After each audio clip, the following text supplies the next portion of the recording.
এবারে রাখিটা একটু অন্যভাবে সেলিব্রেট করতে বেরিয়েছিলাম। উপমাস কিচেনের তরফ থেকে একটু ছোট্ট ভালোবাসা ছিল। উপমাস কিচেনের স্পেশাল লুচি, আলুর দম আর সঙ্গে একটা করে মিষ্টি, সেটা নিয়ে আমরা চলে গেছিলাম একদম ডিরেক্ট খড়দা থানায়। আর যাওয়ার পথেই পড়ে গেছিল সন্তুদা। সন্তুদার আমার কাছ থেকে রাখি পড়ার কথা এবং প্রত্যেক বছরই আমার কাছ থেকে রাখি পড়ে, কিন্তু ও যেহেতু ডিউটি ছেড়ে যেতে পারেনি সেই কারণের জন্য আমাকে রাস্তায় দাঁড়িয়েই রাখি পরে নিল। আমরা চলে এলাম খড়দা থানায়। খড়দা থানায় এসে আমরা প্রথমেই চলে গেলাম খড়দা থানার ট্রাফিক কন্ট্রোল রুমে।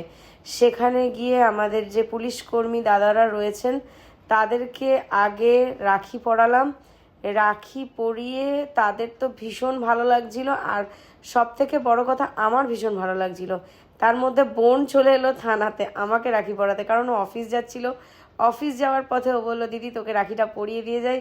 আমাদের দুই বোনকে ছাড়া আর কোনো আমাদের উপায় নেই। এরপরে চলে গেলাম আমরা মেন খড়দা থানাতে।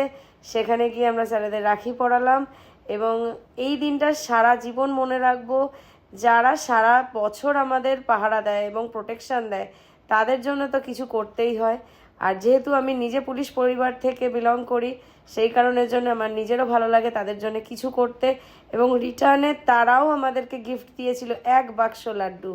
ফেরার পথে আমাদের যারা সিকিউরিটি দেয়, আমাদের সিকিউরিটি যাদের হাতে গোদরেজের, তাদের হাতে রাখি পরালাম, তাদেরও একটু মিষ্টি মুখ করালাম, করিয়ে আমারও শান্তি হয়ে গেল। কারণ তাদের প্রত্যেকের সঙ্গে আমার ভীষণ প্রাণের সম্পর্ক, মনের সম্পর্ক।